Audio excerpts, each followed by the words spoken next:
hanggang wakas. So yung mga wicked talaga may pupuntahan talaga sila. May kalalagyan sila. Ano ba yan? So yun yung mangyayari talaga pag hindi kinikilala si Lord. Pag hindi mo kinikilala, meaning kalaban ka ni Lord. Pag may connection ka kay Lord Jesus Christ, ibig sabihin under protection ka ni Lord Jesus Christ. So yun. Pinayagan nga nilang umalis ang iyong bayan, ngunit pagkatapos ay hinabol din nila. Diba? Hinabol din nila para makipaglaban o di kaya try to raid. Walang isang salita.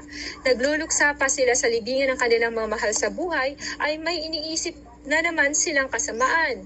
Hinabol nilang para mga takas na bilanggo ang mga taong pinakiusapan nilang umalis. Sa panahon yun ni Moses, imbis nakiusap, maayos yung pakikipag-usap, tapos nakipag-deal na sila na pwede nang umalis, pero hindi pa din sila pumayag, kaya hinabol pa nila. Nalimutan nilang nangyari, kaya nalubos ang parusa sa kanila. So, hinayaan ni Lord Jesus Christ, hinayaan ni Lord na maging matigas ang ulo ng Pharaoh para maniwala siya na si Lord ay makapangyarihang Diyos. Walang iba. Sa gayon, makapagpatuloy ang bayan mo sa kanilang paglalakbay. Samantalang ang mga kaaway nila ay inabot ng kamatayang walang katulad. Grabe yung nangyayari sa Ehipto, guys. So, pinakita ni Lord na kapag ikaw ay kay Lord Jesus Christ, gagawin ni Lord ang lahat, maprotektahan ka lang.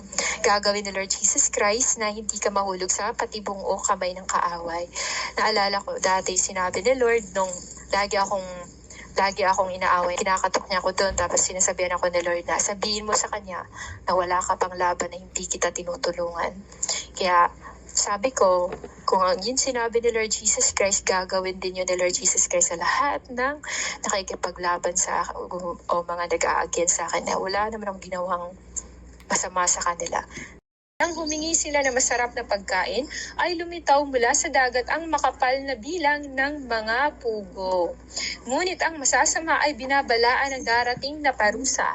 Na parang ikaw ay nagloto nina, hindi mo na mapigilan yung naramdaman mo sa yung laman, lust of the flesh, no? Yun nga, nagbigay ng warning ang Panginoon, yun nga, mamamatay. Nararapat lang parusahan sila dahil sa kasamaan nila. Labis ang pagkapuot nila sa mga nakikipamayan sa kanila. May mga bayang tumangging magpatuloy sa mga taga-ibang bayan. Ayaw silang padaanin, ayaw silang patirahin, ayaw silang patulugin. Inalipin nila ang mga panauhing tumulong sa kanila. Hindi lamang iyon, daranas pa sila ng ibang uri ng parusa dahil sa masama nilang pagtanggap sa mga taga-ibang bayan. Yun nga, yung ibang mga tao na nakipag-asawahan sa ibang mga nationality, nagalit si Lord kasi nga madudumihan sila sa kanilang pananampalataya, considered sila as sanctified. Set apart sila ni Lord Jesus Christ, and apple of the eye sa mundo.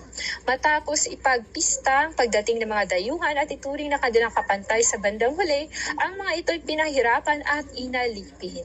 Silang lahat ay nabulag tulad ng mga nasa pintuan ni Lot. Nangapa ng kanilang dadaanan matapos pagdimla ng paligid, no? Pinarusahan ni Lord Jesus Christ. Ang mga bagay-bagay ay nagpapalit-palit lang. Ang mga bagay-bagay ay nagpapalit-palit lang. Tulad ng lira, nababago ang kalagayan ng himig kahit hindi binabago ang nota. Grabe yung wisdom, guys, no? Nawawala sa linya, out of tune na sila sa pananampalataya, sa buhay nila, sa sitwasyon, mga nangyayari sa kanila. Ang mga nilalang sa katihan ay nagagawang mga nilalang sa tubigan, at ang mga nasa tubigan ay umaahon sa katihan. Hindi nababago ang lakas ng apoy kahit nasa tubig, at ang likas na kapangyarihan ng tubig sa pagpatay ng apoy ay nawala. Kung titingnan natin, guys, grabe yung kapangyarihan ng Lord Jesus Christ talaga. Na dapat gusto ni Lord na matuto talaga ang tao na siya ay Diyos. Na hindi siya dapat minamaliit o binabasta-basta ng mga tao. Ang ningas ay hindi makasunog kahit ng mga nilalang na madaling masunog. Ni hindi rin makatunaw ng mga pagkain madaling matunaw. Sa lahat ng bagay, Panginoon, niloob mong padakilain ng iyong bayan. Hindi mo sila pinabayaan saan magdako sa lahat ng panahon. Amen. Hallelujah. So yun nga guys, ang ningas ay hindi makasunog kahit ng mga nilalang na madaling masunog. Yung sinasabi ng Lord, if you walk to the water, I will be with you. When you walk to the fire, you will never be consumed. Kasi nga, ang Holy Spirit ni Lord ay gagabay at sasamahan tayo guys. Yun yung last chapter guys. Nakikita natin yung mga supernatural na gawa ng Panginoon Jesus Christ, Yeshua HaMashiach.